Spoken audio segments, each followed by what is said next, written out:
wabarakatuh. Kali ini pada materi Mikrotik MTCNA kita akan membahas apa itu networking models. Nah, pada networking model ini kita akan membahas beberapa hal nih teman-teman.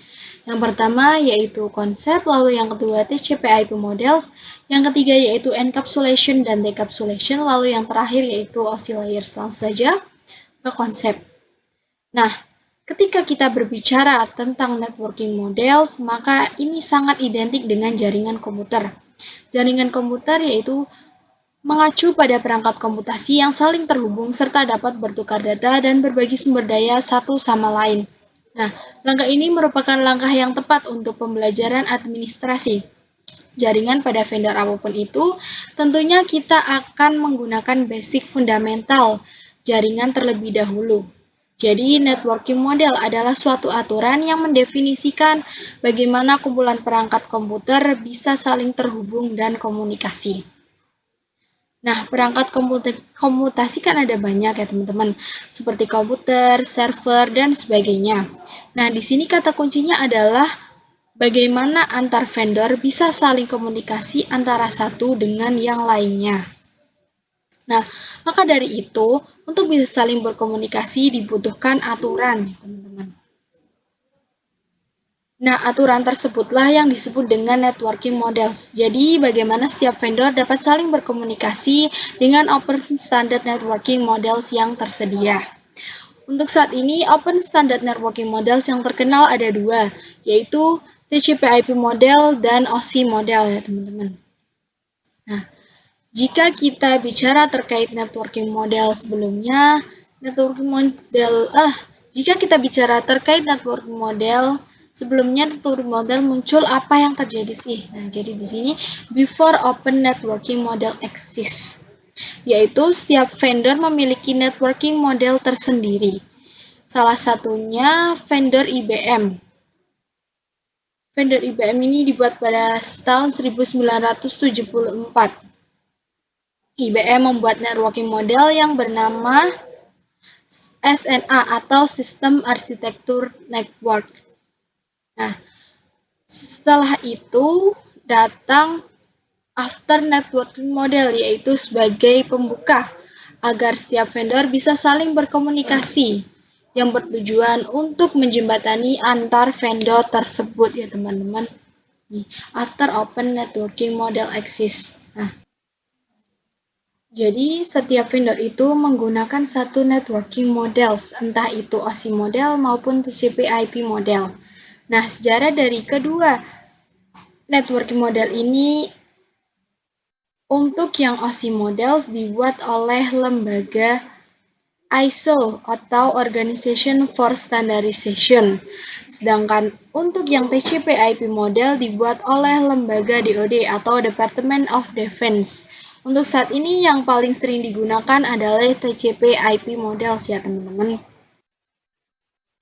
Jadi setelah open networking model exist, setelah muncul dan tersedia, maka semua vendor bisa saling komunikasi karena menggunakan networking model yang sama, baik itu vendor IBM maupun vendor Mikrotik atau Cisco.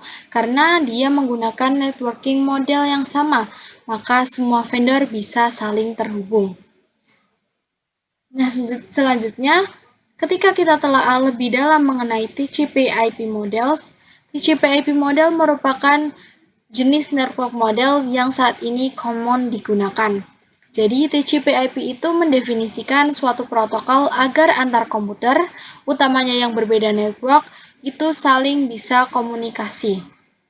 Nah, untuk membantu dalam memahami, setiap networking model itu dipecah menjadi dua bagian kecil yang disebut sebagai layer. Secara dokumentasi, TCP/IP model terdiri dari 4 layer. Namun, penerapan dalam real network, TCP/IP model lebih mudah untuk dibagi menjadi 5 layers ya teman-teman.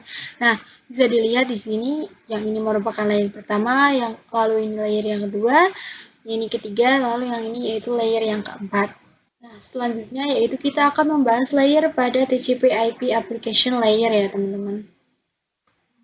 Nah, jadi networking model adalah sebuah model atau referensi dalam pengembangan dan pemahaman komunikasi data pada jaringan komputer. Secara sederhana, penjelasannya seperti ini. Jaringan komputer adalah sesuatu yang rumit dan kompleks, baik itu dari perangkat-perangkatnya, media penghubungnya, sampai pada aplikasi yang berjalan di dalamnya. Dan perangkat-perangkat tersebut biasanya diproduksi oleh vendor yang berbeda-beda, seperti router board ada yang diproduksi Mikrotik dan Cisco, kemudian web browser ada yang dibuat oleh Google dan Mozilla, dan lain sebagainya. Dari hal-hal tersebut, disinilah fungsi networking model tersebut. Perannya adalah untuk memisahkan fungsi-fungsi jaringan komputer tersebut.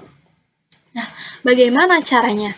Caranya adalah dengan membuat beberapa lapisan fisik hingga non-fisiknya.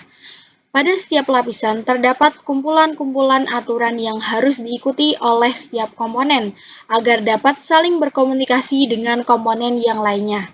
Dengan demikian dapat kita sederhanakan bahwa tujuan dibuatnya networking model adalah sebagai acuan aturan yang harus diikuti oleh pembuat perangkat atau vendor.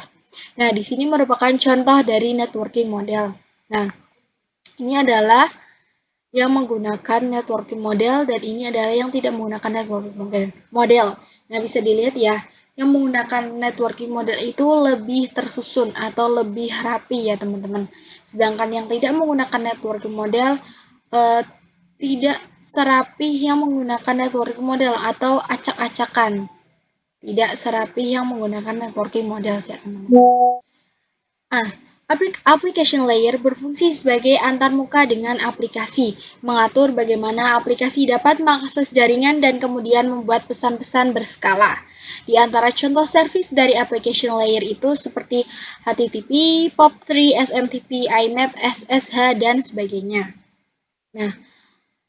Nah, saya akan mengambil contoh dari HTTP ya, teman-teman. HTTP itu digunakan ketika kita mengakses suatu web server. Nah, misalkan klien request website, nantinya web server akan memberikan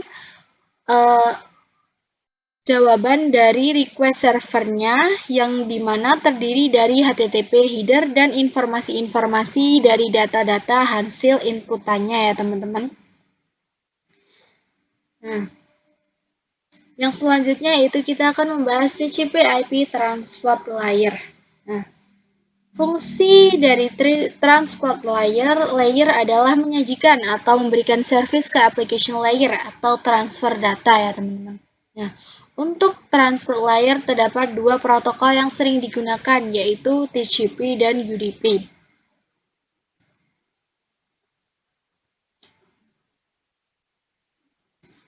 Nah, salah satu mekanisme yang disediakan oleh transport layer khususnya pada TCP itu adalah error recovery mechanism ya, teman-teman. Nah, cara kerja dari error recovery mechanism adalah ketika ada klien yang melakukan request pada suatu website. Nah, di sini ketika sudah memasuki transport layer akan ada tambahan pada bagian transport layer. HTTP header dan data akan ditambahkan dengan TCP header dan nantinya akan dibungkus menjadi segmen. Kemudian akan ditransfer ke perangkat jaringan. Nah, masalahnya jika respon yang diberikan oleh web server itu hilang atau error, artinya sudah banyak komunikasi. Jadi, jika ada kejadian seperti ini, maka nanti klien akan melakukan request ulang ya, teman-teman. Nah, selanjutnya kalau misal UDP ini tidak peduli. Jadi, kalau klien melakukan request ulang ke web server, terus nantinya web server akan mereply dengan HTTP header dan TCP header. Jika ada perangkat yang hilang, si UDP ini tidak peduli ya, teman-teman. Tidak peduli dengan apa yang terjadi pada laporan klien tersebut jika ada paket yang hilang. Jadi, si UDP ini tidak peduli. Nah, selanjutnya yaitu kita akan membahas TCP/IP Network Layer atau layer yang ketiga ya, teman-teman. Nah, untuk network layer hanya terdapat satu contoh yaitu IP, di mana IP sendiri berfungsi untuk menyambungkan suatu perangkat ke perangkat lainnya, dan IP menyediakan dua fitur yang sangat penting, yaitu addressing dan routing, yang dimana berfungsi untuk menangani konektivitas dan pemilihan jalur ya teman-teman. Nah, lanjut kita akan membahas addressing dan routing. Yang pertama yaitu addressing. Jadi kalau yang addressing itu bahwa IP address itu sendiri, yaitu memberikan nama pada perangkat di jaringan komputer ya teman-teman. Karena setiap perangkat jaringan memerlukan alamat yang unik di jaringannya. Nah, untuk IP address sendiri terdapat dua jenis ya teman-teman. Yang pertama yaitu IP versi 4 yang dimana memiliki 32 bit dan 4 koktet. Lalu yang kedua yaitu IP versi 6 memiliki 128 bit dan 8 koktet ya teman-teman. Lalu ya contohnya dapat kita ambil yaitu ketika kita memiliki satu perangkat dengan alamat IP yaitu 192.168.1.1, lalu perangkat yang lainnya atau perangkat yang kedua yaitu 192.168.1.2. Nah, selama mereka memiliki nama, maka jika keduanya ingin berkomunikasi, tinggal ditujukan saja alamat IP-nya. Jadi jika kedua perangkat tersebut ingin berkomunikasi, tinggal ditujukan saja alamat IP-nya. Lalu yang kedua yaitu routing. Routing salah satu fitur yang disediakan pada IP di bagian network layer yang bekerja layaknya kantor pos, mencari rute tercepat untuk sampai tujuan. Nah, contohnya ketika kita ingin mengirimkan surat untuk A dan B, itu kan pasti kita akan mencari kantor pos terdekat. Nah, dari kantor pos terdekat kita akan diarahkan ke rute tercepat ya teman-teman. Rute tercepat yang bisa mencapai alamat yang dituju dengan cepat. Seperti itu ya teman-teman. Lalu yang selanjutnya yaitu TCP/IP Data Link Layer dan Physical Layer. Di sini kita akan membahas dua sekaligus yaitu data link dan physical. Nah, data link layer mendefinisikan protokol yang dibutuhkan pada physical layer. Salah satu fitur pada data link layer ialah FSC, Frame Check Sequence, yaitu Error Detection Mechanism, hanya mendeteksi error tanpa recovery ya teman-teman. Lalu, addressing yang digunakan pada data link layer adalah MAC address. Physical layer mendefinisikan cabling pada suatu jaringan komputer, mendefinisikan secara fisik apa yang digunakan untuk menghubungkan antar device ya teman-teman. Nah, jika kita ingin berkomunikasi dengan perangkat lain, kita pasti membutuhkan perantara yang bisa menghubungkan perangkat kita dengan yang lainnya ya kan. Nah, jadi physical layer itu mendefinisikan secara nyata dan kita dapat menghubungkannya dengan wired ataupun wireless. Nah, dalam hal ini kita mungkin menggunakan kabel UTP yang berbasis wired ya teman-teman. Sedangkan jika menggunakan gelombang elektronik itu yang berbasis wireless ya teman-teman. Oke, jadi yang selanjutnya kita akan membahas apa itu encapsulation dan decapsulation. Encapsulation memiliki definisi yaitu proses membungkus data dengan header pada di setiap layernya. Nah, di sini, jika kita memiliki data yang berawal dari application layer, kemudian jika diarahkan ke transport layer, maka akan ditambahkan dengan TCP header. Jadi, kita akan menghasilkan segmen ya teman-teman. Lalu jika transport layer diteruskan ke network layer akan ditambahkan dengan IP header dan akan mendapatkan message yaitu IP packet. Lalu selanjutnya jika diteruskan lagi ke data link layer maka kita akan mendapatkan data link header dan data tailor dan kita akan mendapatkan message frame ya teman-teman.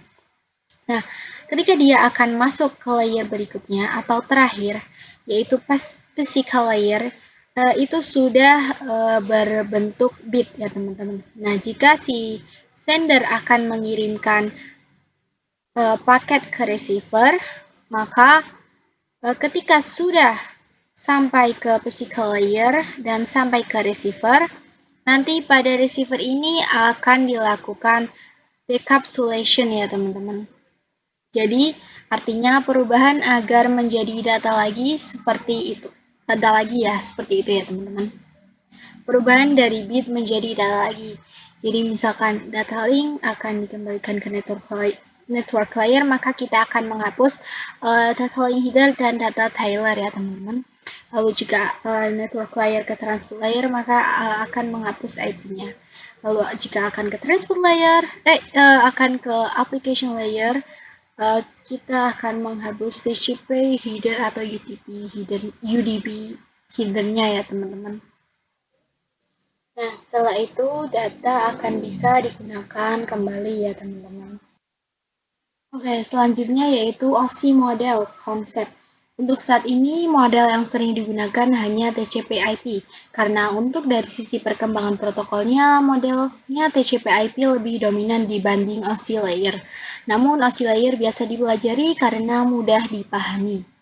Sebelum networking model ada, setiap vendor membuat atau memiliki networking modelnya masing-masing. Karena setiap vendor memiliki networking model yang berbeda-beda, maka komunikasi antar vendor sulit dilakukan. Jadi, usaha membangun suatu jaringan komputer sangat besar ya teman-teman, sangat gede. Banyaknya vendor tadi itu, bagaimana upaya agar tetap bisa berkomunikasi dengan baik antar vendor satu dengan vendor yang lainnya. Oleh karena itu, dibuatlah sebuah model atau sebuah standar atau spesifikasi minimum oleh ISO, International Organization for Standardization, pada tahun 1984, yaitu dengan nama OSI, Open System Interconnection, atau bisa juga disebut OSI 7-letter mode ya teman-teman. Nah, selanjutnya yaitu OSI model layers. Terdapat 7 lapisan layer pada model OSI ya teman-teman. Yang pertama yaitu application layer, lalu yang kedua yaitu presentation layer, yang ketiga yaitu session layer, yang keempat transport layer, yang kelima network layer, yang keenam data link layer, yang ketujuh atau yang terakhir adalah physical layer ya teman-teman. Nah, pada low layer berkaitan dengan user interface, data formatting, dan communication session 1-4. Lalu yang kedua yaitu upper layer berkaitan dengan bagaimana data itu mengalir 5-7. Nah, teman-teman bisa dilihat di sini ya pada OSI model layers, atau teman-teman juga bisa dilihat pada website. Nah, sekian materi yang dapat saya sampaikan terkait Mikrotik MTCNA pada bab networking model. Semoga dapat memberikan manfaat kepada teman-teman dan maaf apabila terdapat salah dalam berkata ataupun sedikit berlibat. Terima kasih. Wassalamualaikum warahmatullahi wabarakatuh.